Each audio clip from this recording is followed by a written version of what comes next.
বন্ধুরা, শুভ সকাল। তোমরা সবাই কেমন আছো? আশা করি তোমরা সবাই ভালো আছো। আমিও খুব ভালো আছি, আমার মেয়েও ভালো আছে।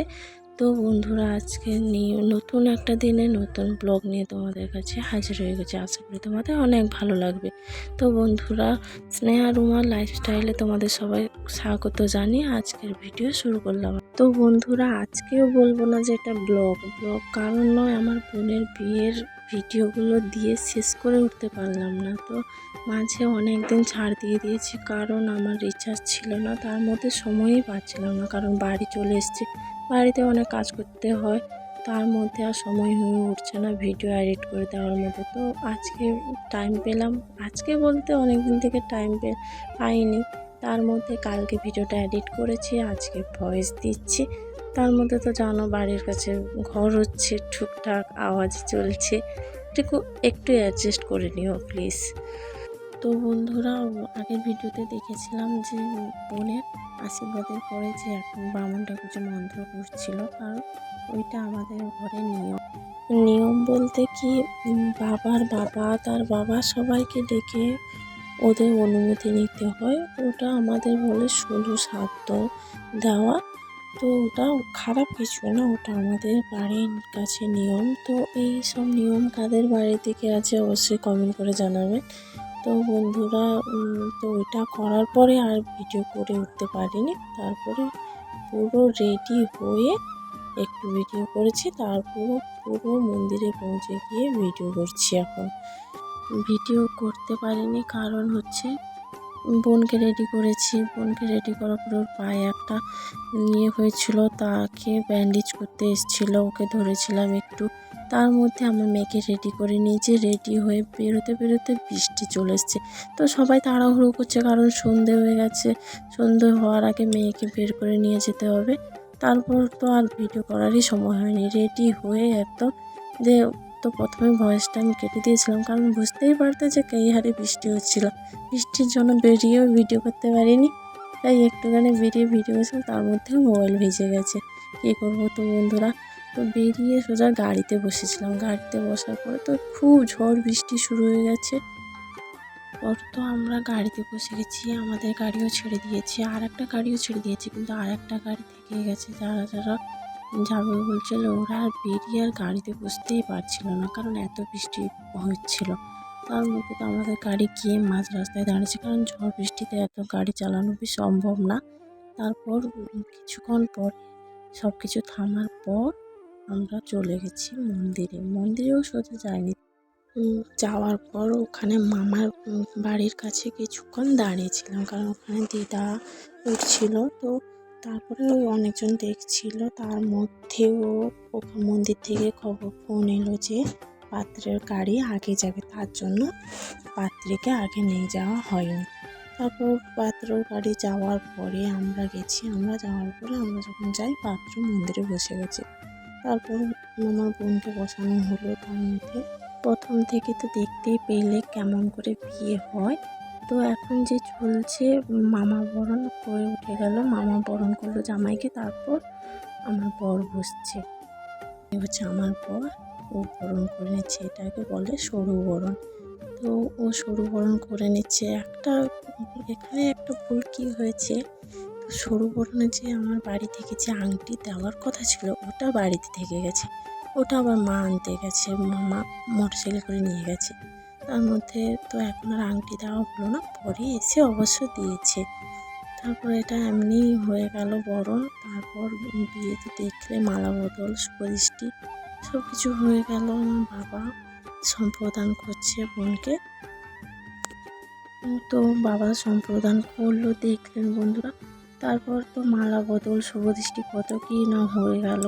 তার মধ্যে তো শুভদৃষ্টির সময় তো দেখলে জামাই কিরকম হাসলো। হাসার একটা কারণ আছে, কারণ হচ্ছে আমরা বলেছিলাম যে বোন হয়তো দেখছে, কিন্তু আর সবাই বলছে যে বর দেখেছে, কিন্তু আমি ভেবেছিলাম যে বোন দেখছে, কিন্তু বোন দেখেনি, ওর বরই দেখেছিল। অবশ্য বোনও দেখছিল, কারণ ও জানবি কী করে ওর বর দেখছে, এখানেও একটা ব্যাপার আছে তার মধ্যে। তো বুঝতে পারছো, এখন তো এটাকে কী বলে জানি না, গাঢ়বন্ধন না কি বলে। তো আমার বোনের অবশ্য অনুষ্ঠান করে বিয়ে হচ্ছে না। প্রথমেই তো বলেছিলাম, এখনও বলছি অনুষ্ঠান করে বিয়ে হচ্ছে না, এটা মন্দিরে বিয়ে হচ্ছে।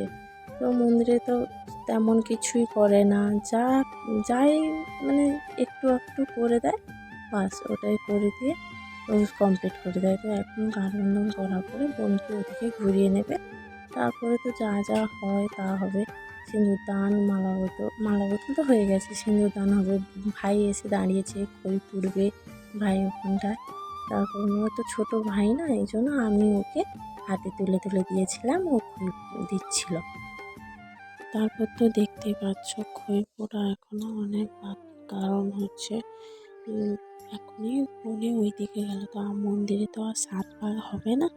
তো এরকমই করে কনে এদিকে আসবে, দেখতে পাবে কখন কনে বরের বাম দিকে আসে। তো তার আগে তো ভাই ওখানে দাঁড়িয়েছিল, তারপর ভাইকে দিয়ে খই পোড়ানোর জন্য বোন আর জামাই দাঁড়িয়ে পড়েছে। তো এখন খই পোড়াবে। তো অবশ্যই কমেন্ট করে বলো আমার বোন আর জামাই কেমন লাগছে, কেমন মানিয়েছে, বলবে অবশ্যই কমেন্ট করে। আর ওদেরকে ওদের সুখী জীবনের জন্য, নতুন সংসারের জন্য অবশ্যই আশীর্বাদ করো। তারপর তো দেখতেই পাচ্ছ আমার ভাই কত ছোট, ওকে দিয়ে আমি হাতে ওর খই তুলে দিচ্ছি, ওর হাতে দিচ্ছি, ও পড়ছে। তারপরে তো বললো যে জামাইকে খই খাওয়া, ধানের খই। তো তারপরে দেখতে পাবে আমি ওকে কোলে তুলে নিয়েছিলাম, কোলে তুলে নিয়ে খাওয়াতেই গেছি, যখন দেখি ভাই হাত থেকে খইগুলো ফেলে দিয়েছে। ও তো আর বাচ্চা জানে না। তারপরে প্লাস্টিকের মধ্যে যা খই ছিল জামাইয়ের পকেটে ঢুকিয়ে দিয়েছে ভাইকে দিয়ে। তো তারপর তো এরকমই মজা চলছে। তো খই পোড়ানোটাও কমপ্লিট হয়ে গেল দেখতে দেখতে। দেখতে আমার বোনের বিয়েটাও হয়ে গেল করতে। আজকে বিয়ে হয়ে অনেক দিন হয়ে গেছে, তো আমি কবে ভিডিও এডিট করে পোস্ট করছি দেখে নাও বন্ধুরা। তো এখন তো সিঁদুরদান হবে, তার আগে আমার বাড়ি থেকে যে আংটিটা নিয়েছিল ওটা চলে এসছে, ওটা জামাইকে পরিয়ে দেবে।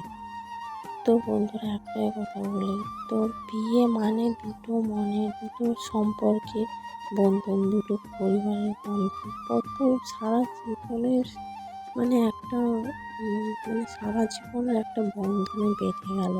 তো ওটা থেকে বের হওয়া খুবই মুশকিলের ব্যাপার। আমিও হয়েছে, আমার বোনকেও হয়েছে, আমার আর ভাই বোন দিদি কেউ নেই, আমরা 2 বোন। তো এই 2 বোনের মানে এই জীবনের বাবা মা একা, তার মধ্যে বোনকেও দিয়ে দিয়েছিল। তারপরে এত, সত্যি বলতে এত কষ্ট হচ্ছে, কি বলবো তোমাদের। প্রথমে তো ভিডিও যখন এডিট করছিলাম তখন তো খুব হাসি পাচ্ছিল, এখন ভয়েস দিতে দিতে সত্যি বলছি আমার তো চোখ থেকে জল বেরিয়ে আসছে, কারণ এত কষ্ট হচ্ছে, কী বলবো। আমিও এসেছি, বোনও চলে গেল, আমার ছোটো বোনটা হলো পরের বাড়িতে যেতে হবে। ওখানে গিয়ে তো আজকে অনেক দিন হয়ে গেছে, তা আমি কখন ভিডিও পোস্ট করছি দেখো। তবুও আমি যেদিন ভয়েস দিচ্ছি সেদিনই দেওয়া ভিডিও পোস্ট করার কথা, আমি সেদিনই দিতে পারিনি, কারণ বাড়িতে এত ঝামেলা হয়ে গেছে আর দিয়ে উঠতে পারিনি। তারপর তো আজকে রাতে ভয়েসটা দিলাম, পুরো ভয়েসটা কমপ্লিট করছি, তারপর আমি কালকে অবশ্যই পোস্ট করে দেবো, করার চেষ্টা করবো, নাহলে হবে না। অনেক দিন থেকে ভিডিও ছাড়তে পারিনি। তো আমার যদি স্বপ্ন এটা, তাহলে আমার কী করে পূরণ হবে বলো, আমি যদি না কন্টিনিউ ভিডিও পোস্ট করি। তার মধ্যে দেখতেই তো পেলে বোনের বিয়ে সিঁদুর পরানো কমপ্লিট হয়ে গেল। তো তারপর তো আর কি বাকি বলো, আর কিছুই বাকি নেই। সিঁদুরদান কমপ্লিট মানে সব কিছুই কমপ্লিট হয়ে গেল। তো বোনের নতুন সংসারে ওকে সবাই মিলে আশীর্বাদ করো, আমিও আশীর্বাদ করি। তো ওরা সুখী হোক, হাসি খুশি এরকমই জীবন কাটিয়ে দিই, সেটা আমিও চাইবো। সবাই ও যাতে চায়, ভগবানের কাছে এই প্রার্থনা করবো। তো দেখতে বিয়েটা শেষ হয়ে গেল, বিয়ে শেষ হওয়ার পরে বলে দিই আমি আর ভিডিও করতে পারিনি। তো এর থেকে ভিডিও করা মানে বিয়ের পরে সবাই মিলে মানে বাবার বাড়ি থেকে 3টা গাড়ি এসেছিলো, 3টার মধ্যে 2টো গাড়ি বোনের বাড়িতে গেছি, আমি কিন্তু ছাড়তে গেছিলাম বোনকে, আর সবাই খেয়ে চলে এসছে। তো এখানে বোনকে বিয়ে কমপ্লিট হয়ে গেল। তো বরের মুখে তো আর হাসি ধরছে না, কি বলো। তো তারপর বন্ধুরা ভিডিওটা কন্টিনিউ দেখতে থাকো। আমিও সত্যি বলছি ভয়েস দিতে পারছি না, তো তার থেকে প্রথম চেষ্টা করছি গুছিয়ে দেওয়ার জন্য। যদি ভুল ত্রুটি হয়ে থাকে প্লিজ ক্ষমা করে দিও। তো বন্ধুরা ভিডিওটাই আর লং করছি না, মানে এই অবধি শেষ বোনের বিয়ে কমপ্লিট। ভিডিও আমার কমপ্লিট হয়ে গেছে, তো আর একটা অ্যালবাম ফটো ভিডিও দেওয়ার চেষ্টা করব। তারপর দেখতে গেলে তো ভালো লাগলে অবশ্যই like comment share and please subscribe করে দিও বন্ধুরা। তো আজকের মতো টাটা বাই বাই, সবাই ভালো থেকো, আমি ভালো থাকো।